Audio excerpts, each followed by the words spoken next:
আসসালামু আলাইকুম, কি অবস্থা? সবাই কেমন আছেন? কালকে আমার এখানে ঈদ। তো সবাইকে জানাই ঈদ মোবারক।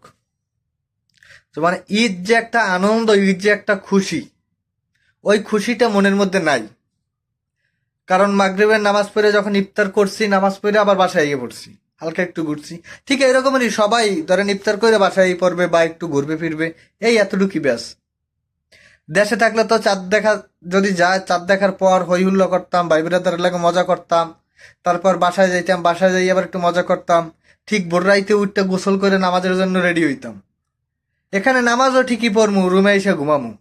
দেশে থাকলে তো নামাজের পর শিডিউল বানাইতাম, যে প্রথম কোন কোন বাড়ি যামু, তারপর কোন বাড়ি যামু, তারপর কোন বাড়ি যামু, এরকমের শিডিউল বানাইতাম। আর এখানে এই যে 6টা ঈদ কাটাইতেছি, একলা একটা ঈদ কাটাইতেছি, যে কেমনে যে কাটাইতেছি, মানে মনের মধ্যে কোনো খুশি নাই, হাসি নাই, ফিলিংস নাই। ঈদ যে একটা আইলে একটা ফিলিংস কাজ করে, ওই ফিলিংসটাই নাই। 30টা রোজা রাইখা যখন ইফতার করতে বসি, তখন মনের মধ্যে একটা টান পড়ছে যে কালকে ঈদ। কি করবো ঈদে আনে, কেমনে একলা একলা ঈদ করবো? না আছে সেই ছোট ভাই বিরাদার, বন্ধু বান্ধব, বড় ভাইরা, আত্মীয় স্বজন, বোন, না আছে পরিবার।